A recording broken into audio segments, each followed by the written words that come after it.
Basi tunatengeneza ukimwi wa kurogwa. Ukimwi wa kurogwa tunautengenezaje? Haya, ukimwi wa kurogwa tunaenda kwenye kaburi la mtu amekufa wa ukoma. Tunaenda kwenye hilo kaburi, tunalitambikia maombi. Tukishajibiwa, tunawatuma wale visoke wanaenda kufukua lile kaburi. Wakishalifukua, tunaenda sisi. Tukishaenda sisi na hiyo maiti, tunaenda tunaiweka kwenye mashine ya kichawi. Tunaiweka inasagwa, alafu tunachukua fuvu la nyani. Tukishachukua fuvu la nyani, tunalichanganya, alafu tunachukua kinyesi kupitia mdomo. Tunachukua kinyesi, tunakienda na chenyewe kukisaga. Tukishaenda kukisaga kile kinyesi, tunatengeneza huo ugonjwa. Huo ugonjwa, tunakubambikizia huo ugonjwa, tunakuotesha ndoto fulani. Tunakuotesha ndoto huku na kunywa maji. Basi sisi huko kuzimu tunakuwa tunapewa na ule mkubwa, chukueni ili chupa, kamuoteshe ndoto nzuri, yuko na kunywa maji kwa ndugu yake, mumunyweshe. Kwa tukishakuja pale, tukishakuotesha hiyo ndoto, tukikunywesha, utaanza kuona baridi hata kama jua lipo. Unaanza kukaa kwenye jua hovyo hovyo. Kwa na wewe ukifa wewe, ugonjwa unafanyaje? Tunatengeneza dawa zingine kuzalisha kwenye hizo dawa za mwili wako. Haya basi, tunatengeneza moyo kupanuka. Moyo kupanuka, tunachukua kisu cha uchawi. Ambacho hicho kisu cha uchawi ambacho tunakituma kwenye tumbo. Tunakituma kwenye tumbo. Tukishakituma kwenye tumbo, kile kisu kinaenda kukata ule moyo. Kishakata kidogo ule moyo, kuna chembe fulani ambazo zinabaki. Chembe za ambazo zinauzesha pale, zinavimbisha hivi kama pampu. Basi tunatoka pale. Tukishatoka pale, wewe utaenda kupimwa, moyo umepanuka. Lakini kama una magonjwa hayo, unaweza kuwaona watumishi wa Mungu wakakuombea na unaweza kupona. Pia tunatengeneza ini kutoboka. Tunachukua sindano ya kichawi, tunaenda kuchoma ile ini. Tunachoma lile ini. Tukishachoma ile ini, linakuwa na matobo. Kwa likiwa na matobo, lile ini sasa ukishakufa na lenyewe tunalichukua, linaenda kuzalisha dawa. Haya, pia lingine, tuna pini ambazo zinafunga vizazi vya wamama na wabinti. Hizo pini. Kwa hizo pini tunaenda kufunga kwenye kizazi. Kana mwanaume ukaevyo, hutozaa mtoto, lakini utakuna za watoto kwa ulimwengu wa giza. Wataenda wapi? Kule kuzimu. Lakini ukienda ukiombewa, kwa sisi tunavyotambua, sisi ambao tuko huko kuzimu, tunavyotambua, ukishaenda kwa wachungaji wakakuombea, unakume tuzidi nguvu. Kwa unakume fanyeje? Utapona ugonjwa wako na utajifungua salama. Kwa magonjwa haya tunatengeneza kwa aina hizo. Pia tunabadilisha soda madukani. Tunachukua mkojo wa visoki, tunaumimina kwenye masoda, tunaenda kuwabadilishia. Kwa wale ambao tunavyotambua sisi ambao tuko kuzimu, wale ambao tunawaangalia wanaokunywa hawaombi, wanakunywa mikojo wa visoki. Kwa wale ambao wanaomba, wanakunywa soda sahihi. Kama mahotelini hapo. Mahotelini tunafanyaga kitu kimoja.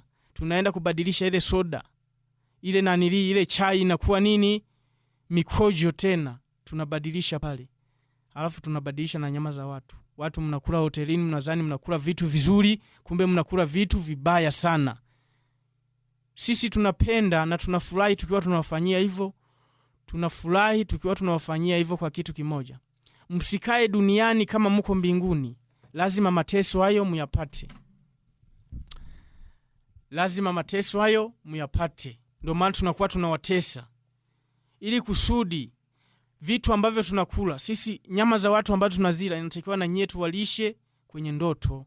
Tunakuja kwenye ndoto, tunakuotesha huku unakula wali, unakunywa uji, unakula wali na nyama. Kwa zile sasa ni nyama, halafu ule wali ni mavi ya mbuzi. Halafu ile nanilii, uji unakuwa ni usawa mtu aliyokufa ambao tunamkamua. Basi tunakwenda kwa hao mabinti wenye mawigi. Mabinti wenye mawigi tunawapelekea mawigi, tunafungua vitu tunafungua mawigi sana. Halafu wakishafungua ile mawigi sasa, wanaenda kununua 1500, 1000, wanaenda kuyavaa. Kwa unapoenda kuyavaa, kuna nyozi fulani inatolewa kwenye macho.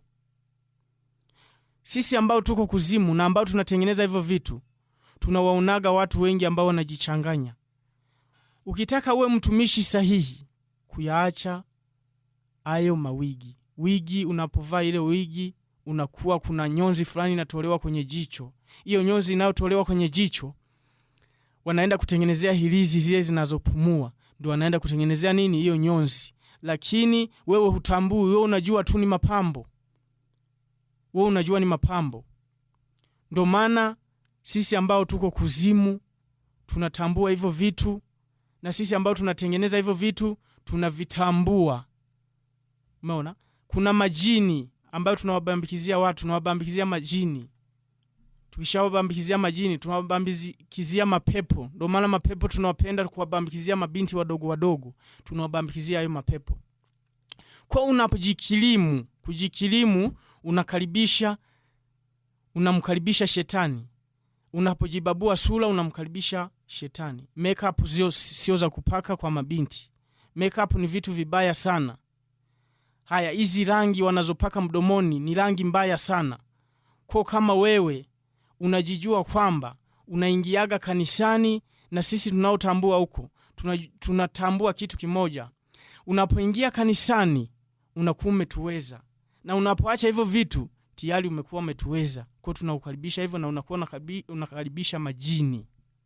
Kwa tunakuwa tunatengeneza kupitia hayo mambo, kuwavuruga washirika, tunatengeneza kupitia hayo mambo. Basi na wasimu mnisikilize vizuri, na mtii huu ushauri ambao na washauri, na mtii haya maelekezo, na mtii huu ushuhuda ambao niko nawaambia. Mimi nimepitia mambo mengi, na ndio maana saizi niko naongea.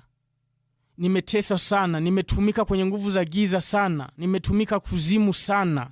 Ndio maana niko nawaambia, kama mnataka kuepukana na hayo mambo, yaacheni hayo mambo. Waganga, acheni hayo mambo kuanzia sasa. Mganga ambaye ni mkubwa kabisa ni shetani. Sisi tunatambua mganga mkubwa ni shetani. Hao waganga wako nje hao ambao wako nje kwenye mamijimiji ambao tunawaona tukiwa tu kwa angani. Hao hawana nguvu, ni waongo tu wa kuwadanganya watu. Umeona? Kwa mganga ni mtu ambaye anaigaiga, ni watu wadogo wadogo. Kwa na wasi sana popote pale alipo mganga, aacha hayo mambo. Okay, sawa. Pengine umesema muda huu una miaka 27 na kule kwenu walikuzika ukiwa na miaka 7. Hebu tuambie ilikuwa kwa kuaje mpaka muda huu ukarudi duniani, na ilikuwaje? Yani tupitishe kwa undani zaidi. Nimetumika ndio miaka 20 na kurudi mpaka kufika mahali hapa. Nilikuwa nimekuja kwa kazi maalum, na hiyo kazi maalum nilikuwa nimeagizwa kwa kanisa moja, na ambalo hilo kanisa ambalo nilikuwa nimeagizwa nitue kwenye hilo kanisa kulikuwepo washirika, na huyo mchungaji sasa ambaye alikuwepo hapo alikuwa ni mchungaji wetu. Hatuwezi kumtaja, pia tunamtambua, alikuwa ni mchungaji wetu. Pia nimefika kutoka Kigoma, nimekuja Jumamosi usiku wa saa 6. Nimekuja Jumamosi, nikafika, tumekuja tuko wa 4. Nimefika hapo nikatua kanisani. Nilipotua kanisani nikaangalia, nikaona hizo ilizi. Nikasema huyu jamani wa kwetu tunamtambua vizuri, huyu jamaa, huyu mchungaji tunamtambua vizuri. Basi nikasema hivi, kwa sababu huyu mtu hayuko sawa na Mungu, leo naenda kulala kwake.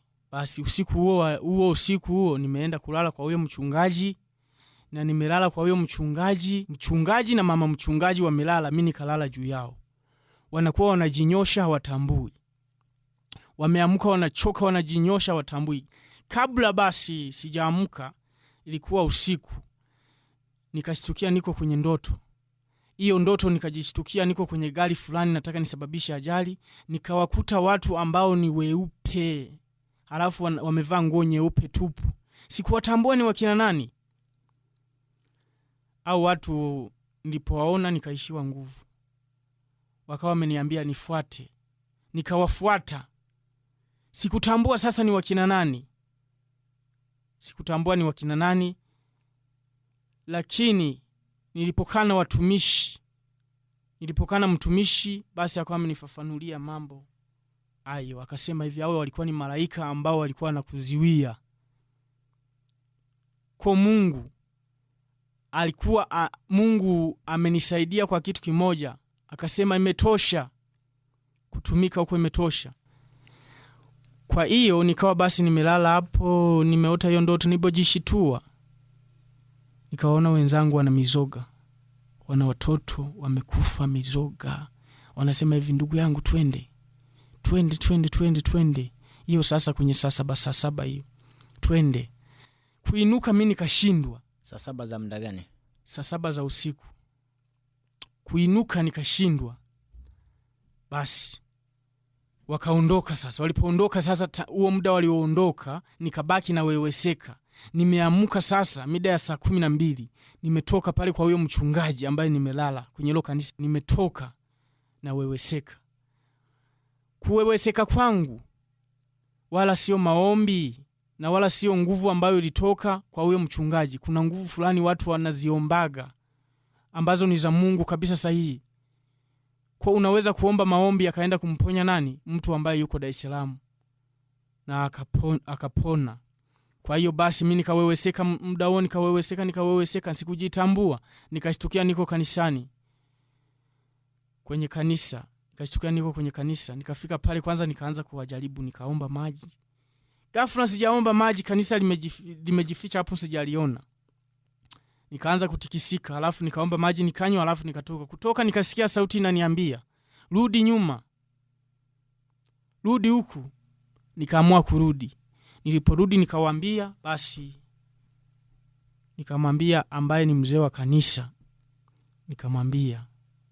Nilipomwambia akasema sawa, haina tatizo. Hapo sasa nasema hivyo, niko na mashujaa wangu ambao ni masimba na nyoka. Huku sasa macho yangu ni ya nyoka. Basi yule mzee wa kanisa alikuwa na nguvu ya Mungu. Akaniambia niangalie. Nikamwangalia. Nilipomwangalia akasema, "Mimi naona macho yako yana vitu yanakuwa na nani kama nyoka." Nikasema hapa siko sawa. Nilikuwa na macho ya nyoka.